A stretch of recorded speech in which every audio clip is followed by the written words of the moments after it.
All right, good morning, economics class, fourth block.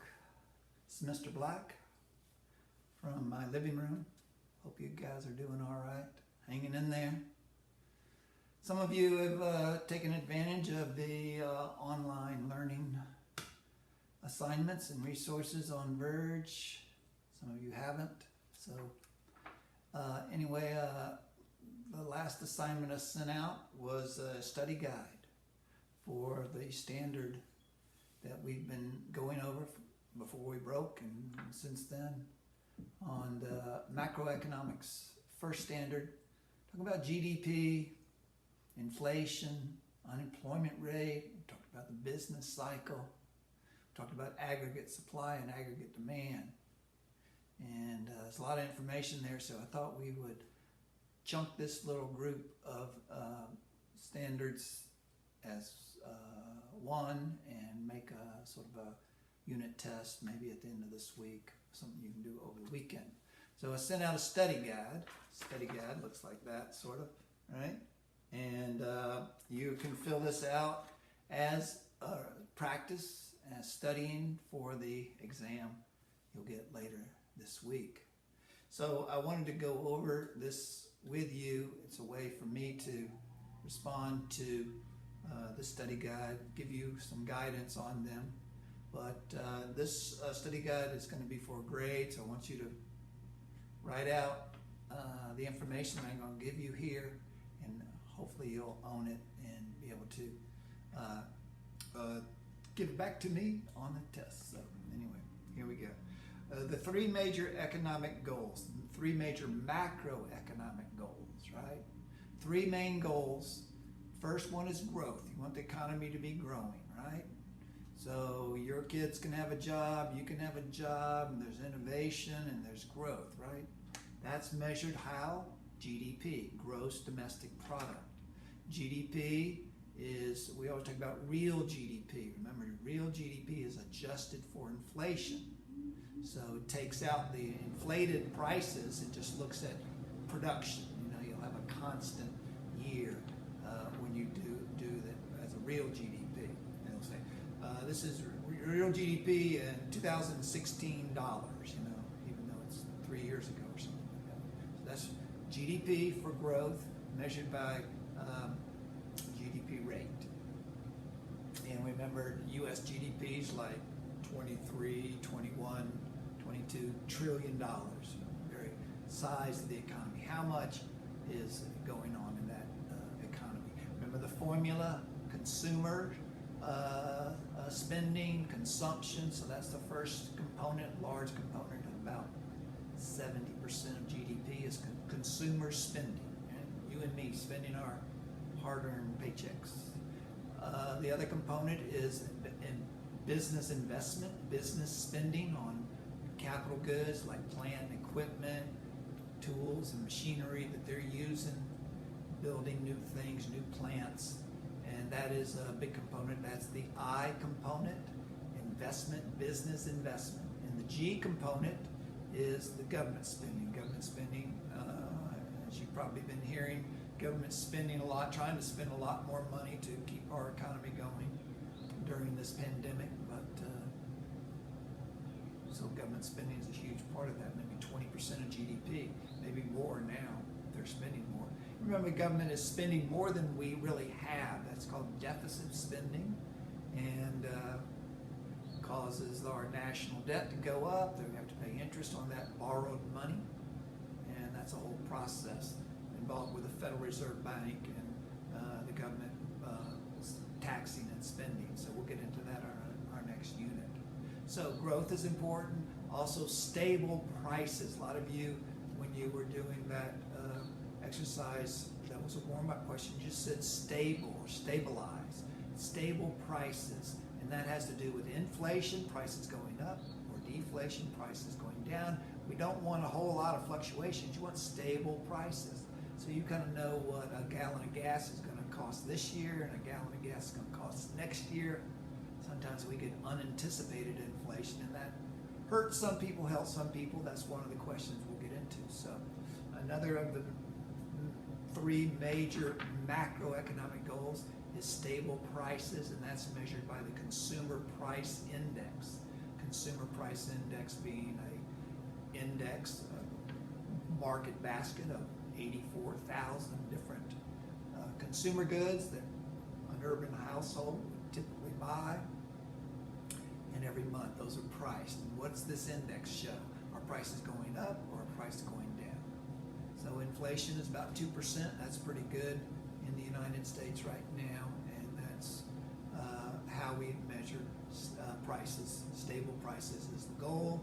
CPI, Consumer Price Index, is the measure of the change in those prices, or inflation, right? Or deflation, prices going down. And then the last one is full employment. We want everyone to have a job, right? Good opportunity for everyone to be working, and so that's the main goal of macroeconomics. That's measured by the unemployment rate. Many of you remember that the unemployment rate's currently about 5.5%, which is very low. That's basically what we call the natural rate of unemployment, because naturally you're going to have about 3 to 5% of people in between jobs, or just getting started, or going back to school to get some training. So there's just going to be a few, 2 or 3, 4, 5% people just in between jobs. Those are always going to be there. Even in a good economy, obviously unemployment is going to be higher in a poor economy, and that's what many people are worried about now, that people are losing jobs. And what does that do to consumer spending? Well, aggregate demand, consumer spending is going to go down because people don't have jobs, and the whole economy might go into a recession. So it's very kind of a good time to be studying this stuff, because you see some real world manifestations, right? So the unemployment rate, this Consumer Price Index, and the real GDP are the measurements of those three main macroeconomic goals of growth, stable prices, and full employment. Right? Okay, so those are the first two questions there, the three major macroeconomic goals, and how are these goals measured. The formula for GDP, consumer prices, consumer spending, right? Consumer spending, consumption. Business investment, that's the I, spending on capital goods usually. And then government spending, they're buying, medical supplies right now, they're buying tanks, they're buying cars, they're buying airplanes, they're buying military spending, they're building bridges, building schools, whatever the government spends its money on.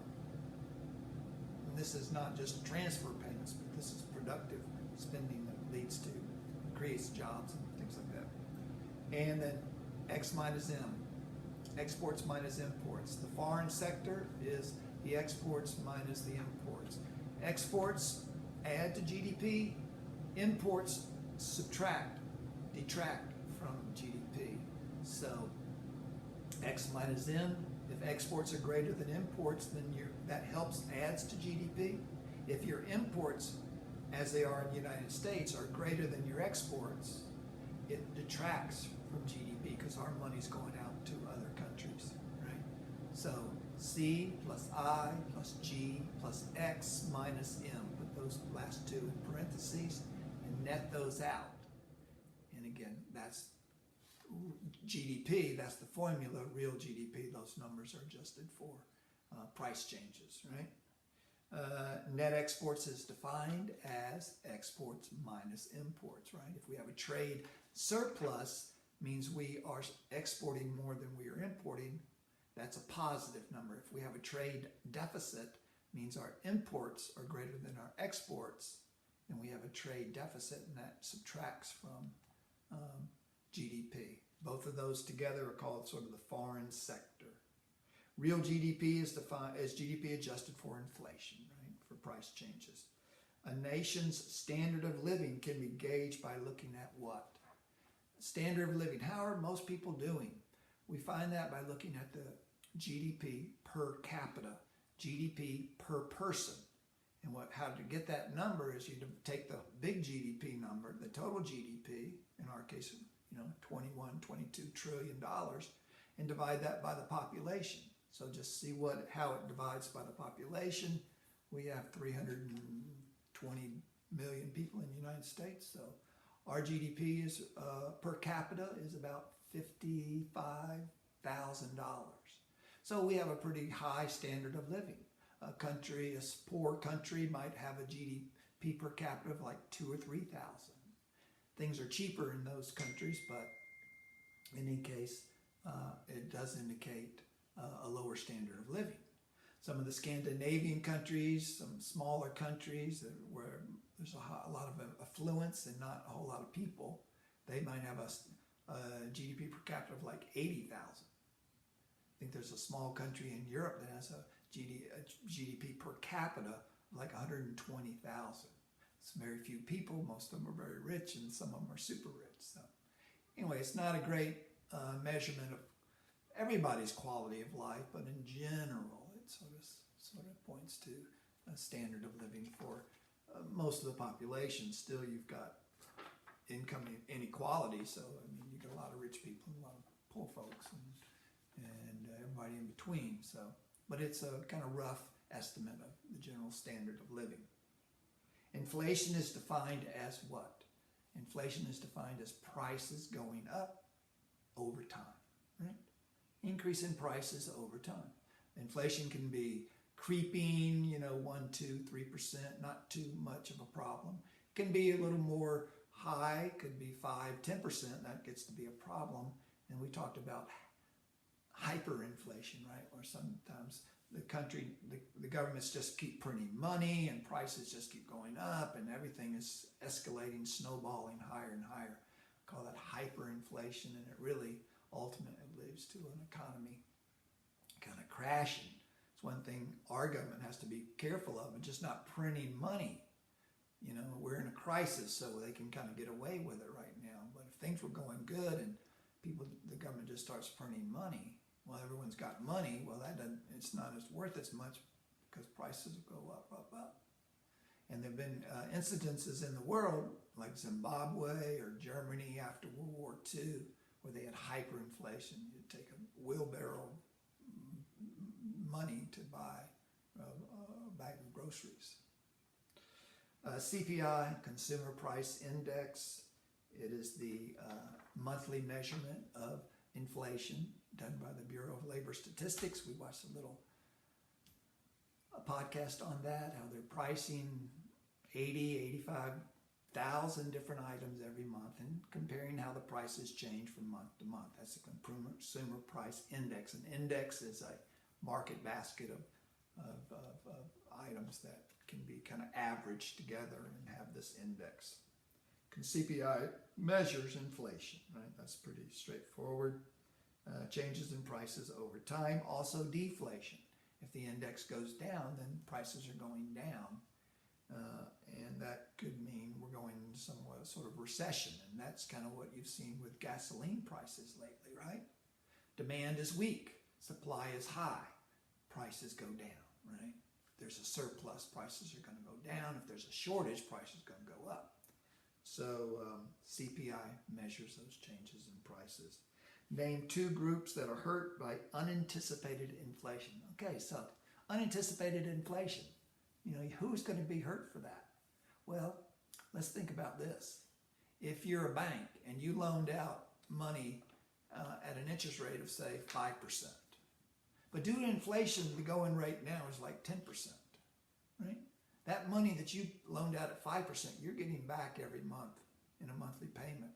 That money doesn't buy as much, right? If prices have gone up 10% and you're only factored in like 5%, and that was supposed to be profit, and now prices are going up. So banks are hurt. Lenders are hurt by unanticipated inflation. Also, retired people on a fixed income, right? You get a check a month. Sometimes you get a cost of living adjustment to help with changes in prices. But retired people, fixed income, prices going up unexpectedly, and they're hurt. Who is helped? Well, borrowers, right? If you borrow some money and you borrowed it at 5%, right? And you're paying interest on that money over time, going forward, 5% a year. That's your annual percentage rate. But the inflation rate is 10%. Well, really, you're paying back with cheaper money, right? So lenders are hurt, borrowers are helped by unanticipated inflation, and people helped by the unanticipated inflation. If you own a house or have some fixed asset that will appreciate with inflation, a lot of people buy gold and silver as a hedge against inflation, right? Because those things go up with inflation. Real estate's the classic example. The value of your property goes up, and so that adds to you. That helps you as a homeowner. Right? Okay. Number 12, the unemployment rate is calculated by the formula. The unemployment rate is a simple formula. Remember, unemployed is to be not have a job, but you have to be looking to be considered officially unemployed. You can't have given up, right? You can't be a discouraged worker, because a discouraged worker is not part of the labor force, right? So not having a job and looking for a job. You're not discouraged, you're still looking. So you're still part of the labor force. That is, so it's the number of people unemployed divided by the labor force. And remember, the labor force is people who either have a job or are considered unemployed, right? If you're retired and you're not looking, you're not part of the labor force.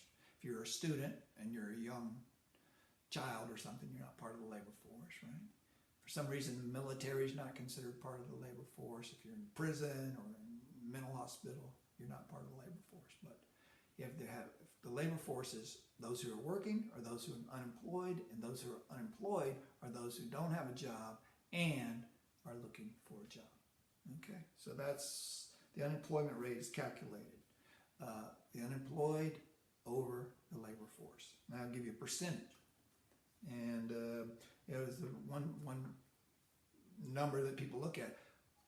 How much of the population is part of the labor force? In the United States, we have about 50%, actually. I thought it was going to be higher. Many countries have 60, 70% of their population working. We have a large youngsters group that's not included. We have retired people that are not included. We probably have a lot of independently wealthy people that aren't working necessarily like that. So anyway, it's about 50% in the United States. So 4 types of unemployment. We talked about frictional unemployment. It's a voluntary state of being unemployed. You quit your job because you want a better job, or you just got out of school and you're going to look for a good job, not just take the first job. You may be considered unemployed, but you are, there's a reason for that. It's sort of a voluntary friction between going from one job to another job. You choose to be unemployed because you're trying to do something, get a better job, right? We talked about structural unemployment. That was the picture I posted. I'm an analog engineer in a digital world, right? Your skills aren't in demand anymore. A lot of the auto workers became structurally unemployed when they were replaced by robots. So sort of like being replaced by technology. The whole digital commerce thing has really sort of changed people's jobs, and so they've had to go back and go to school and get some training. So you don't, with structural unemployment, your skills are no longer in demand, and that is due to some structural changes in your industry, and you might have to go back to school to learn some new skills, and then you can get a job. Right? So that is frictional, structural, and then seasonal. It's pretty easy. If you work in agriculture, you're busy during the summer. You're not too busy in the winter. If you're Santa Claus or the Easter Bunny or whatever, you have certain seasonal kind of demands on your time. Big one is agriculture, and That's seasonal. You're a UPS delivery person, you know. A lot of those are part-time jobs anyway. People sign up during the holidays and deliver packages, you know. But seasonal has to do more with the weather and the changes of the seasons. And the big one that we try to prevent, the government tries to prevent, is cyclical unemployment. That is due to the business cycle. When we're at a peak, then everybody has a job. As things go down, then people start losing jobs. When we're at a trough at the bottom, unemployment is an issue. That's due to the business cycle, the cyclical unemployment. Things are good, things are bad. Things are good, things are bad. So that just is natural, and that the government tries to mitigate the extremes of that cycle up and down. Try to have more steady progress going forward. So those are the four types of unemployment, and we talked about the four phases of the business cycle, right? When things are going good, there's this expansionary phase. Some people call it a recovery phase. When the economy is growing, GDP is growing, and then we come to a peak. And the peak is when the growth is kind of tapering off and we're starting to go back. And it's never kind of straight and symmetrical. It's always kind of jagged, and you never know where you are until you look back. But at the peak, it's the good time for the economy. GDP is strong. Inflation could be a problem, but most people have a job. The GDP is strong, but the problem could be prices are starting to go up because of the overheating of the economy. Then we could take a contractionary phase, or it could be like a recession. Things are starting to slow down, and then so people start losing jobs. GDP doesn't grow as much, and then when you hit a trough, that's the kind of bottom of the down cycle. It could be like a little recession or something, where the problem there is unemployment, right? And up here at the peak, it's inflation. At the bottom of at the trough, it is unemployment. People don't have jobs. People are getting laid off because people don't, people don't. Their demand isn't as strong because people are saving money. They're losing their jobs as we go into sort of a down contractionary phase of the business cycle. So that goes over time, ups and downs of the business of the economy over time. So questions here. During the peak of the business cycle, is GDP high or low, right? GDP is high. During the peak, GDP is strong, unemployment is low, and the inflation can be high. That's the thing you have to worry about at the peak, that inflation isn't going to take off. So far, we've been pretty good, pretty lucky, because inflation hasn't been bad. Number 17, during the trough at the bottom of the business cycle, GDP is weak, GDP is low, GDP is down, might be declining. It's not growing because we're in this bottom of the business cycle. Might be in a recession or something like that. Unemployment is high, right? People losing jobs. People get laid off because people aren't spending money like they used to. The consumer spending, government spending, business investments during the recession, during the downturn, all that stuff is less. So people lose jobs, unemployment is high, and inflation is not a problem. Inflation is usually pretty low. It could be even deflation at a trough at the bottom of the business cycle. So on that one, GDP is low at the trough. If growing, it could be negative.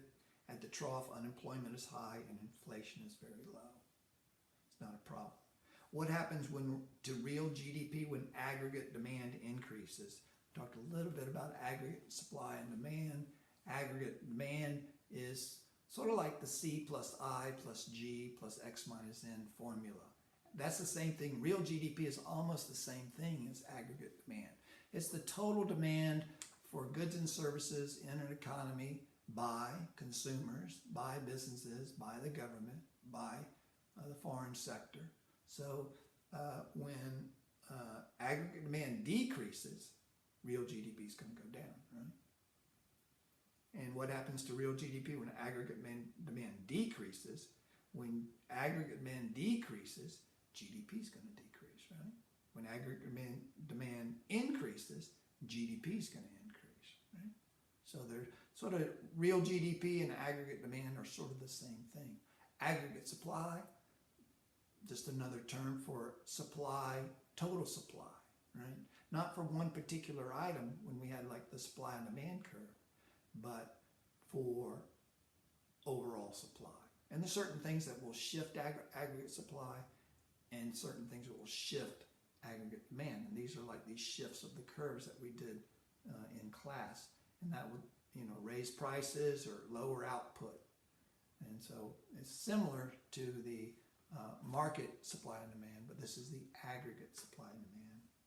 And last question here, define a recession. A recession, a lot of people say, it's a downturn in economic activity. And that's the general idea. But the specific definition of a recession is 6 months or 2 quarters in a row of declining GDP, right? Declining GDP.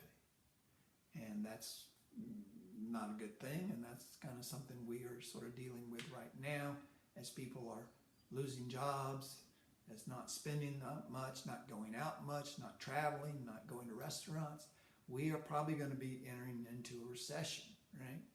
Inflation isn't a problem. So the government is spending a lot of money. The Federal Reserve is pumping a lot of money into the system. They're not worried about prices getting out of hand. They're just worried about kind of keeping us afloat during this pandemic crisis we're going through. Anyway, that is going over the study guide for you, and I will post this on Verge.